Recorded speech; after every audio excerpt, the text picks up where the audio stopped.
Bienvenue sur Africa 24 dans cette nouvelle édition du QG Weekend. Au sommaire de l'actualité, élection locale en Guinée. Alors que l'opposition continue de contester le calendrier de ces scrutins, la Commission électorale nationale indépendante a évoqué des questions liées au cadre juridique. La 5e conférence des chefs d'État du traité d'amitié et de coopération entre le Burkina Faso et la Côte d'Ivoire a refermé ses portes ce vendredi à Yamoussoukro, la capitale politique ivoirienne. Le cœur des débats a été politique. Les enjeux de la rencontre ont aussi été économiques. Et puis, autre rencontre avec le sommet de la CEMAC à Malabo, capitale équato-guinéenne. La communauté économique des États de l'Afrique centrale s'est réunie ce samedi et a été consacrée à la signature de l'accord de partenariat économique. Mais d'abord, le Maroc ne renonce pas à ses droits sur le Sahara occidental. À l'occasion du 17e anniversaire de la fête du trône, le roi du Maroc, Mohamed VI, a déclaré samedi que la récente décision de son pays de réintégrer l'Union africaine ne signifiait pas le renoncement du royaume à ses droits sur l'épineux dossier du Sahara occidental. Rabat, qui considère cette ex-colonie espagnole annexée en 1975 comme une partie de son territoire, propose une large autonomie sous sa souveraineté. Le Front Polisario soutenu par Alger réclame un référendum d'autodétermination. En Guinée, l'organisation des élections locales traîne depuis plusieurs années. Les acteurs politiques de l'opposition comptent descendre dans la rue les jours à venir pour dénoncer ce retard. Les autorités, quant à elles, évoquent des questions liées au cadre juridique, notamment une incohérence entre la Constitution, le Code électoral et le Code des collectivités locales. Explication dans ce reportage d'Emmanuel Milimono, notre correspondant en Guinée. Toujours aucune date précise indiquée pour l'organisation des élections communales et communautaires en Guinée. Plusieurs dates ont été annoncées dans le passé, mais aucune d'entre elles n'a été respectée depuis la tenue de l'élection présidentielle de 2010. La Commission électorale nationale indépendante, CENI, avait prévu récemment ces scrutins pour le mois de juin 2016, avant de les reporter pour des contraintes d'ordre juridique. L'article 102 du Code électoral dit que le vote pour les conseils de district et les conseils de quartier se fait par alignement ou par main levée. Cependant, que l'article 2 de la Constitution dit que bien le suffrage est universel, direct, égal et secret. Alors, un vote ne peut pas être secret s'il se fait par alignement ou par main levée. Et alors, qu'est-ce qui se passe en pareille situation? C'est que l'article 102 du Code électoral est inopérant. Il ne peut pas s'appliquer dès lors qu'il viole l'article 2 de la Constitution. Les dernières consultations communales et communautaires remontent à 2007, au temps du feu président général Lansana Conté. Selon le chronogramme établi au sortir de la transition, les élections locales devraient se tenir quelques mois après la présidentielle de 2010. Le calendrier n'a cependant pas été respecté et l'ensemble des collectivités locales sont encore sous la responsabilité du délégation spéciale.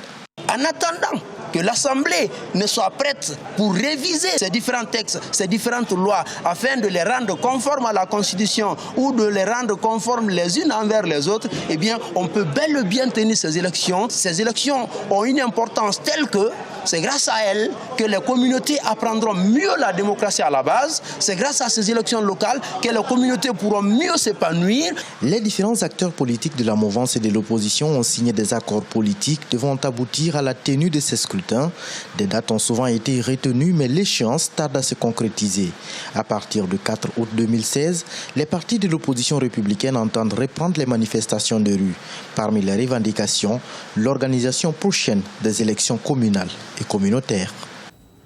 Le Parlement retire sa confiance au gouvernement en Tunisie. Après 18 mois à la tête du gouvernement tunisien, Habib Essid n'est plus le Premier ministre. L'Assemblée des représentants du peuple réunie samedi 30 juillet à Tunis a refusé par 118 voix sur 148 de renouveler sa confiance au chef de l'exécutif. Selon la Constitution, la Tunisie a maintenant 10 jours pour trouver un Premier ministre qui mette d'accord les 12 partis politiques et syndicats qui soutiennent notamment l'idée d'un gouvernement d'union nationale. Coopération multisectorielle sous-régionale. La 5e conférence des chefs d'État du traité d'amitié et de coopération entre la Côte d'Ivoire et le Burkina Faso a pris fin ce 29 juillet à Yamoussoukro, la capitale politique ivoirienne. Au total, une dizaine d'accords ont été conclus dans plusieurs secteurs économiques et culturels, notamment l'énergie, le tourisme, l'éducation et la formation, entre autres. Les précisions d'Ibrahima Dumaba. Yamoussoukro, la capitale politique de la Côte d'Ivoire, a accueilli le traité d'amitié et de coopération avec le Burkina Faso. Le président Roch Marc Christian Kaboré, à la tête d'une forte délégation, a conclu avec son homologue ivoirien Alassane Ouattara 13 accords de coopération. Il s'agit de l'entente en matière d'enseignement technique et de formation professionnelle, des transports ferroviaires, de l'énergie, mais aussi des accords culturels, entre autres. La question de la sécurité s'est invitée au débat. Les autorités sont déterminés à y faire face. Je me félicite de notre détermination à traduire en actes les projets d'intégration en cours, dont l'un des objectifs est de doter nos pays d'importantes infrastructures de base. La réalisation de ces projets nous permettra d'offrir de nouvelles opportunités à nos populations et de mettre à l'abri notre jeunesse de l'immigration illégale et de l'extrémisme, dont nous déplorons chaque jour les méfaits. Dans ce cadre, il nous faut redoubler de vigilance en encourageant nos services de sécurité à renforcer et à adapter leur coopération. L'économie a occupé une part importante des accords conclus entre le Burkina Faso et la Côte d'Ivoire. Ainsi, la fourniture d'énergie ivoirienne vers le Burkina Faso va passer de 70 à 80 MW. Le secteur des transports sera renforcé par le projet d'autoroute Abidjan-Ouagadougou ainsi que la réhabilitation du chemin de fer Abidjan-Ouagadougou-Kaya et son prolongement jusqu'à Tambao. Des projets qui auront un impact sur les échanges bilatéraux entre les deux pays. Le Burkina Faso a un taux de croissance qui en réalité est fortement corrélé à la croissance ivoirienne. Du point de vue logistique, ce sont des échanges qui ont plus que triplé en à peine 3 ans. Et renforcer cette coopération, renforcer ces échanges qui sont naturels à travers des cadres plus formels, je pense que ça a justement intérêt à étendre le champ d'action des deux économies. Renforcer encore cet état de fait ne va faire que, je pense, accélérer l'intégration économique entre les deux pays, ce qui est à la fois bien pour la Côte d'Ivoire et pour le Burkina Faso, mais encore mieux pour lui et moi, qui à mon avis va trouver en ce type de collaboration un modèle à réappliquer et à appliquer notamment avec la Côte d'Ivoire et le Mali, et pourquoi pas le Sénégal et le Mali aussi. Instauré le 29 juillet 2008, le traité d'amitié entre le Burkina Faso et la Côte d'Ivoire en était à sa 5e édition, les 28 et 29 juillet 2016. Sur le plan culturel, le programme d'application de l'accord culturel 2017, 2018 et 2019 a été adopté. Les projets de coopération entre la Côte d'Ivoire et le Burkina Faso sont nombreux, nous venons de le voir.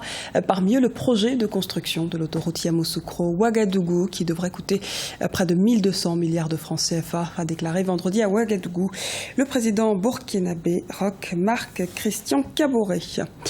Rencontre de la CEMAC ce samedi. Les chefs d'État et de gouvernement de la communauté économique et monétaire de l'Afrique centrale se sont réunis en sommet extraordinaire à Malabo, en Guinée équatoriale.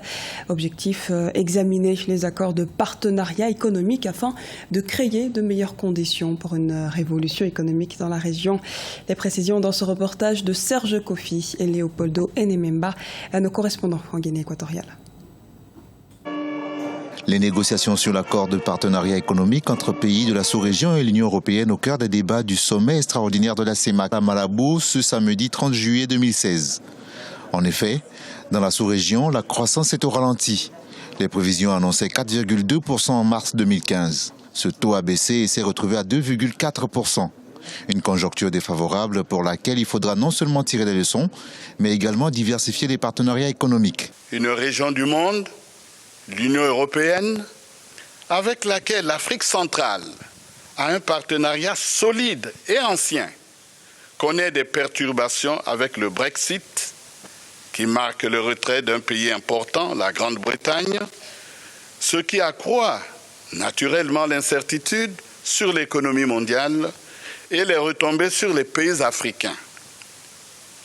En Afrique, la route est encore longue sur le chemin de l'accompagnement de cette feuille de route continentale qu'est l'agenda 2063. Avec la conjoncture actuelle, la croissance dans les différents pays de la CEMAC a ralenti et les tensions budgétaires se sont accentuées. Pour les chefs d'État réunis à Malabo en Guinée équatoriale, il faut s'y adapter afin de retrouver une stabilité macroéconomique. Pour cela, il faut entre autres développer le libre-échange avec l'Union européenne. Nous devons saisir cette occasion pour aborder la question d'accord de partenariat économique avec l'Union européenne et jeter un regard objectif et pertinent sur ces aspects de notre coopération économique avec l'Union européenne, dans l'optique de mieux redynamiser ces liens en faveur d'une meilleure intégration de la sous-région d'Afrique centrale. Pour rappel, les accords de partenariat économique sont des accords commerciaux visant à développer le libre-échange entre l'Union européenne et les pays dits ACP, Afrique, Caraïbes, Pacifique. La négociation de ces accords est toujours en cours en Afrique centrale. Ces accords prévoyaient entre autres l'interdiction de l'augmentation ou de la création des droits de douane à l'importation, l'interdiction des quotas d'importation et d'exportation ainsi que la suppression progressive des subventions à l'exportation des produits agricoles issus de l'Union européenne. Ce journal a été réalisé par l'ensemble de la rédaction. Merci pour votre fidélité. À retrouver dans un instant une nouvelle édition de l'actualité sur Africa 24.